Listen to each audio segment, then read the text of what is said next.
Genoise sponge cake is an Italian sponge cake named after the city of Genoa, and it is associated with Italian and French cuisine. Traditionally, instead of using a leavening agent, the Genoise sponge cake relies heavily on eggs to be whipped into a foam and then incorporated into the batter. So to make our plant-based Genoise sponge cake today, in your recipe linked in your course dashboard, you will find that there's two variations on this recipe. You can make it traditionally, so with the gluten or wheat-based flour, or you can also make this one gluten-free. You'll find all the information there. Today I'm going to be making a gluten-free variety.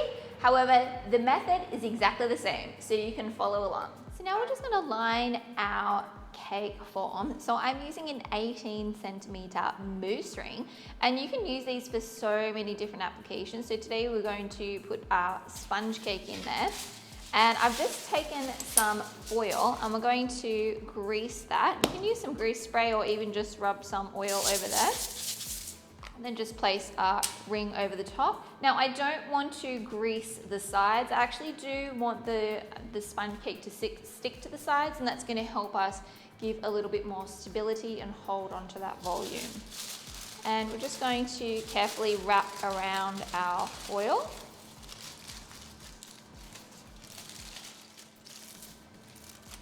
So we have that base covered, and just transfer onto a baking tray. All right, so I've mise en place all of my ingredients. We're gonna start off with preparing our vegan egg. And today I'm using our panis egg, which is going to replace all the functions of eggs. So I'm gonna combine that with my water measurement. Now to give it an egg yellow color, I'm using a small amount of turmeric. So I'm gonna add that to our water too. And because this plant-based egg doesn't have any fat, we're going to be adding a little bit of vegetable oil. And just you want to use a light or a neutral flavored oil. Today I'm using sunflower oil. So once you have all your ingredients in your bowl, we're going to start whisking this together on a low speed for a couple of minutes until everything is combined.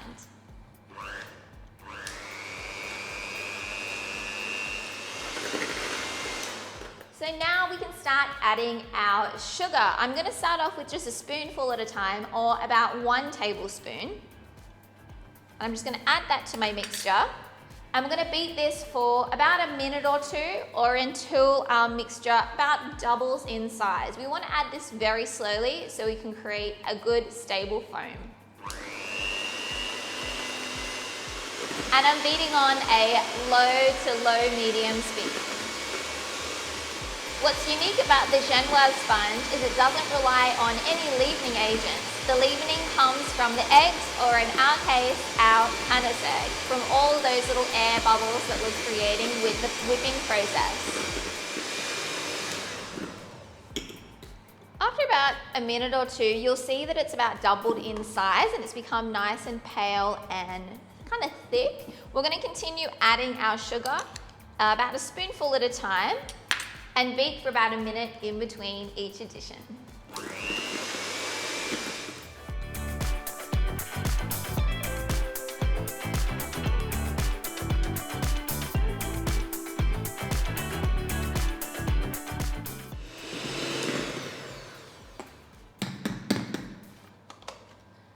So once we have this lovely thick ribbon-like texture, as you can see when I'm lifting up the batters, it's not like a soft peak, but we can do a figure 8, and it will take like maybe 5 to 10 seconds before it will meld back into itself.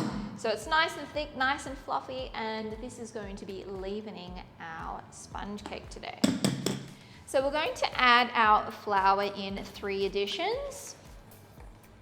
And as mentioned, you can use the gluten-free option or wheat flour.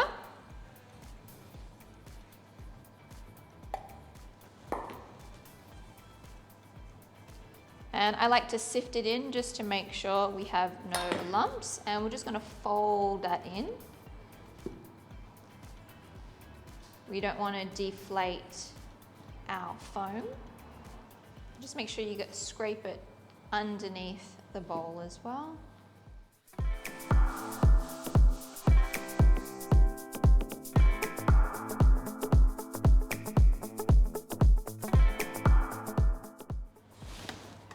Now I also, just right at the end, I like to get a whisk and do a few folds with the whisk, just to ensure that we don't have lumps in our sponge cake, and we don't want to deflate it too much either or overwork the batter.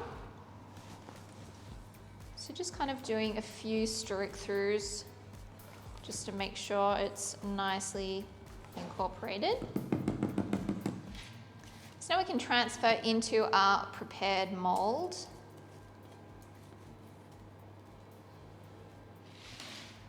Just smooth the top out. Just give that a nice good tap. We don't want any large air bubbles in there. Now we can get this going into the oven.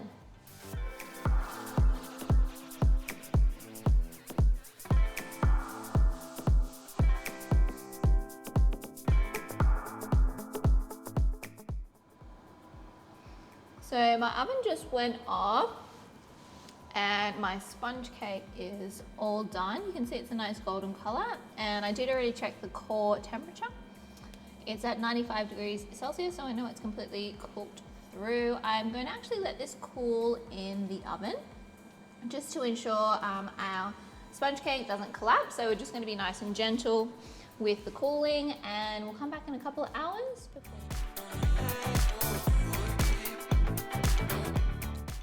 And I'm just going to run my knife around the edges just to release it.